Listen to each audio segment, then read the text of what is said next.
Hello, today I'm going to talk to you a little bit about how I got into watches and what my experience with them is. I was born in 1978 in London. Here we see Greenwich.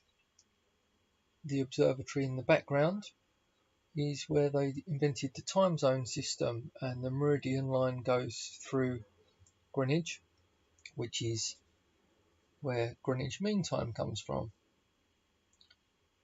Well, the earliest watches I can remember are the Casio digital watches. Being born in 1978, the quartz revolution was happening. Digital watches were everywhere, and for kids these Casio watches were reasonably inexpensive, durable, easy to read, and they were everywhere. If you were very lucky, your parents would buy you a calculator watch, which was the height of modern technology. Other than those, I remember as a kid I was into pop swatches. Pop swatches were on a fabric band. It was like a plastic holder which would hold the head of the watch. These heads were plastic sealed units, so you couldn't repair them. It was just a little tiny metal cover to put the battery in. And I remember I had a couple of heads and a multitude of different straps, so you could swap the heads from strap to strap very easily. And they seemed to go wrong quite often. I remember them breaking. So after that, the first watch that I remember specifically asking for was a Swatch pager watch. It seemed amazing that someone could phone and leave a message which you'd get on your wrist, but being a kid, nobody wanted to message me, so I didn't get very much use, and it was a bit chunky and there were a few drawbacks with it. The lines going across the dial were that's the aerial, which is wrapped around inside the case.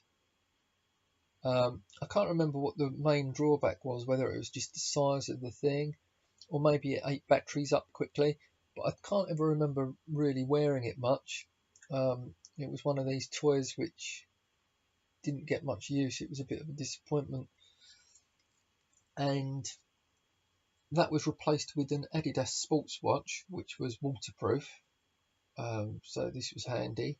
I could wear it swimming, and it used to go in and out the shower all the time, and the leather straps would end up smelling a bit mouldy because they'd get damp all the time.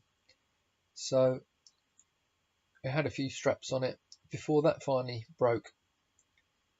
And around this point I'd started working in the jewellery industry.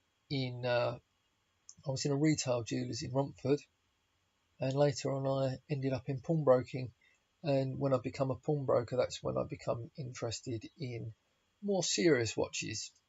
At this time you had many rivalries. You had Blur versus Oasis, you had Ferrari versus Lamborghini, and you had Cartier versus Rolex, which was the main kind of rivalry within the watch world. We used to think that either was a very good investment. Rolex proved to be much better than Cartier. You also had the tail end of the quartz crisis going on, so there was always the debate whether you went for quartz or mechanical watches. Anyway, the first real watch that I got was a Cartier Santos 50p shape, and this was much cheaper than the square version. I remember it cost me £300, but all of these Santoses had a small flaw in them, which was that the links were dead flat, and if you ever bent the bracelet the wrong way, you get a dent appear in the middle of each link. That one got replaced with a Cartier Pasha, a stainless steel watch with a sapphire in the crown. This was one of the first waterproof watches in the 1930s, just after Rolex Oyster came out, and it was on a blue shark skin strap, if I remember, which had two ribs down the centre. Very, very nice watch.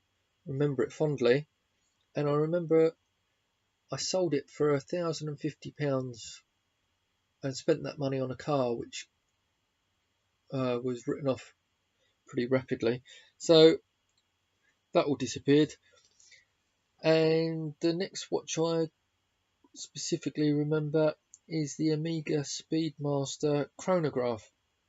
Big mechanical watch with a stopwatch in it, and I remember it was quite uncomfortable. I had skinny wrists, and this was quite heavy, and the weight was distributed at the top, and it used to kind of bruise the knuckle of my wrist. So that one was replaced. I think I went for the Santos Galbi steel and gold, which was about £800 at the time. The quartz version was preferable to the mechanical, because the mechanical had a strange shaped back. It wasn't as streamlined as the quartz. The quartz was very slick. And I also remember I had a Breitling chronomat around that time, which was a quartz chronograph from Breitling, and that had one of the nicest bracelets that I've ever experienced on a watch. Really nice, polished, heavy links. Was quite a nice watch. There were some other watches which were short-lived on my wrist.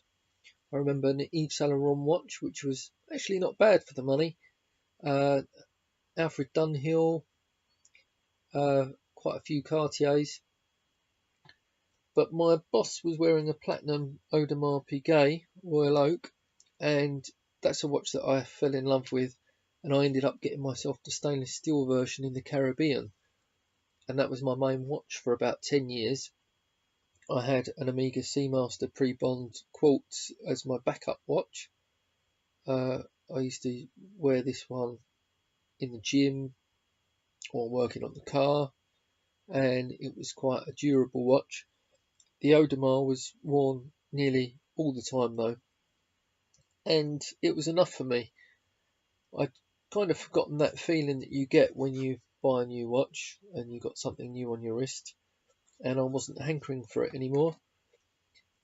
But I joined a forum and started thinking about watches again, and that's the point that I started making my YouTube videos and actually documenting some of the watches that I was buying. And that's my history then. Thanks for watching.